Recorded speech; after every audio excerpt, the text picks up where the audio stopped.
SSC class 10 notes की short story जिसका title है with the photograph by Stephen Leon. So story में हमारे दो कैरेक्टर्स है। फर्स्टली द नैरेटर जो हमारी सारी स्टोरी नरेट करेगा, सारी स्टोरी सुनाएगा। Secondly the photographer. ये स्टोरी बहुत ही फनी और ह्यूमरस काइंड की स्टोरी है। इस स्टोरी में होता ये है कि जो नरेटर होता है वो चाहता है कि वो अपनी अच्छे से प्यारी सी पिक्चर्स क्लिक कर सके। So the narrator is 40-year man. तो वो चाहता है कि मैं अपनी अच्छी सी प्यारी सी फोटो क्लिक करा सकूं। तो वो इसके लिए जाता है एक स्टूडियो, वहां एक पिक्चर्स क्लिक करवाने। बट वो सोचता है कि ये तो एकदम थोड़ी देर का इजी सा टास्क होगा, मैं जाऊंगा फोटो क्लिक कराऊंगा, सिंपल मुझे मिल जाएगी और अलग बात।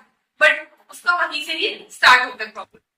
जाते हैं काफी ज्यादा देर वेट करना पड़ता है। जो फोटोग्राफर होता है वो डार्क रूम के अंदर होता है और वो डार्क रूम के अंदर फोटोज बना रहा होता है। तो नरेटर जो हमारा है 40-year मैन है जो जाता है पिक्चर क्लिक कराने, उसको वहां से ही फ्रस्ट्रेशन स्टार्ट हो जाती है। काफी ऑब्वियसली बात है, कोई बहुत ज्यादा वेट करना पड़ेगा वो भी एक छोटे से टास्क के लिए जो कि बस व्यू हो जाता है। उसके लिए बहुत ज्यादा देर वेट करना पड़ेगा तो ऑब्वियस है वो बहुत ज्यादा फ्रस्ट्रेट हो जाएगा, बहुत ज्यादा अनोइंग हो जाएगा।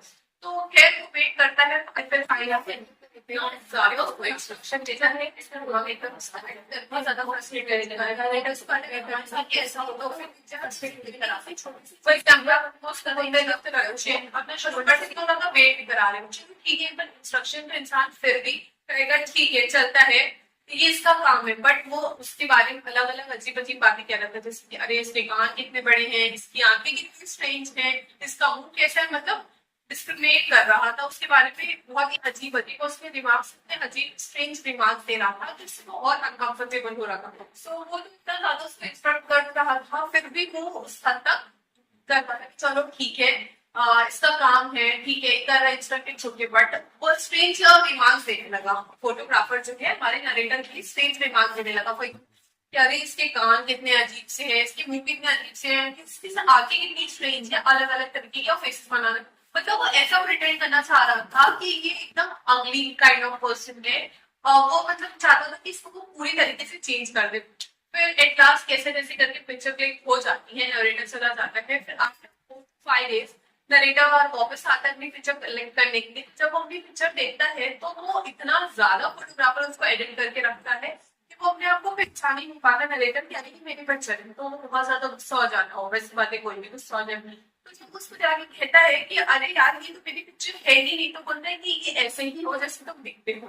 तो नरेटर उसे बताता है कि तुमने ये क्या करा है, मुझे नेचुरल पिक्चर चाहिए थी, तुम्हें फिर एडिटिंग को किसने कहा था। तो ऐसा बिहेव करता है वो कि जैसे उसने जो करा है कि तुम्हारे लिए अच्छा करा है। तो ऐसा जैसे कुछ लोग नहीं होते प्रिटेंड करते हैं कि जो मैंने कर दिया वो परफेक्ट है, तुम तो इसके भी लायक नहीं थे बट मैंने इससे अच्छा तुम्हारे लिए कर दिया। कुछ प्रोफेशन होते हैं कि just I am like the best, उससे अच्छा कोई नहीं है, जो मैं कर रहा हूँ बस वही बेस्ट है। वो ऐसा प्रिटेंड करता है, उसको ऐसी ऐसी बातें बोलता है। तो फिर नरेटर बहुत गुस्सा हो जाता है और फिर वो सोचता है कि अब तो मैं यहाँ कभी भी नहीं आऊंगा एंड ही लीव्स। तो हमारी स्टोरी जो है द फोटोग्राफर उसका थीम है मिसयूज ऑफ प्रोफेशन।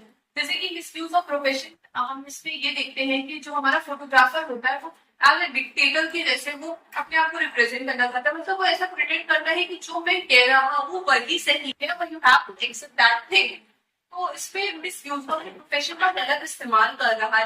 मतलब तुम अपने प्रोफेशन में तभी बेस्ट कहलाओगे जब तुम कस्टमर की बात सुन रहे हो, उनके अकॉर्डिंगली कर रहे हो चीजें को। अगर अपना ओपिनियन बता रहे हो, एडवाइस दे रहे हो बट एक पॉजिटिव वे में दो, एक टोन होती है जो कि यहाँ पे फोटोग्राफर की नहीं है।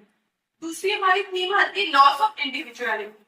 लॉस ऑफ इंडिविजुअलिटी हमारा जो नरेटर है वो ऐसा फील करता है कि बहुत ही अलग है, उसकी इंडिविजुअलिटी ही लॉस हो चुकी है, वो एकदम अपने आप को अलग फील कर रहा है। जैसे होता नहीं है कि एक जैसे समझ लीजिए, अगर ऐसा ही एग्जाम्पल अच्छा तो नहीं बट फॉर एग्जाम्पल में देखो, अगर बहुत ज्यादा एजुकेटेड लोग कोई गांव चले जाते हैं, वहां के लोगों को वो ऐसा फील कराते हैं कि हम लोग ही सब कुछ है। तो वहां के लोग होते हैं ऐसा फील चले जाते हैं, वहां के लोगों को वो ऐसा फील कराते हैं कि हम लोग ही सब कुछ है। तो वहां के लोग होते हैं ऐसा फील यार हम लोग मतलब हमारे अंदर तो कुछ है ही नहीं, लॉस ऑफ इंडिविजुअलिटी उन्हें फील होती।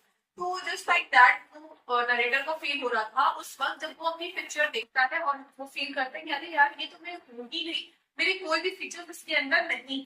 तो हमारा नेक्स्ट थीम है एवरीडे फ्रस्ट्रेशन। एवरीडे फ्रस्ट्रेशन इसमें बहुत ही आसानी से दिखता है। मैं बहुत ही सिंपल वर्ड्स में आप लोग को एक्सप्लेन कर दूँ ताकि जितना अच्छा कॉन्सेप्ट रहेगा आप उतने अच्छे से लिख सकते हो। टेक्निकल वर्ड्स में एक्सप्लेन करना तो वो सभी कर देंगे। बट अगर हमारा कॉन्सेप्ट क्लियर है, मेरे हिसाब से तो जितनी इजी वर्ड्स में हम लोग समझेंगे उतना ही बेहतर है, क्योंकि अगर हमारे दिमाग में कॉन्सेप्ट क्लियर है तो लिखना ज्यादा बेहतर होगा। तो एवरीथिंग फ्रस्ट्रेशन इसमें काफी अच्छी बोल रहे हैं तो सोच के जाता है इतना सिंपल सा इजी सा टास्क है, उसे 2 मिनट लगेगा वो कंप्लीट करके आ जाएगा, बट कोई कोई की एरोगेंस की वजह से जो ज्यादा अपने आप को स्मार्ट प्रिटेंड करना चाहते हैं उनकी वजह से देख के उसका सारा टाइम खराब हो जाता है, वो बहुत ज्यादा फ्रस्ट्रेट हो जाता है। और हमारा नेक्स्ट ह्यूमर सेटायर, तो उससे फिर बहुत ही अच्छे से इस तरह का ह्यूमर सेटायर था अपनी राइटिंग्स में, लेकिन कॉमेडी का यूज करा था ये शो करने के लिए कि कैसे सीरियस ट्रुथ जैसे कि ईगो और कंट्रोल को बहुत ज्यादा इफेक्ट कर देते हैं कोई कोई मेंटालिटी पे, और उन्हें बहुत ही लॉन्ग टर्म इम्पैक्ट होता है इसका।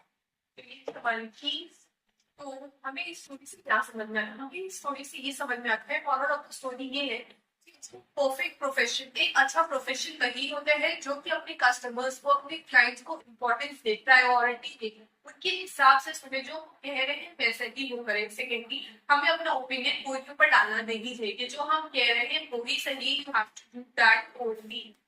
और सबसे मेन और इम्पोर्टेंट चीज तो इसकी यही कि हमें रिस्पेक्ट करना चाहिए अपने ओपिनियंस को, तो करते ही है उसी तरीके से हमें दूसरे के ओपिनियंस को, आइडेंटिटी को, की चॉइस को रिस्पेक्ट करना चाहिए। और अगर हमारे कस्टमर्स हैं या कोई भी है तो हमें उनका साथ देना चाहिए, ये नहीं कि हम ऐसा प्रिटेंड करें कि हाँ भाई तुम बहुत ही इंफीरियर काइंड हो और मैं बहुत ज्यादा सुपीरियर हूँ, अरे तुम्हारी पसंद कैसी है, सच है लो क्वालिटी, ये एकदम नहीं करना चाहिए। तो दैट्स फॉर टुडे।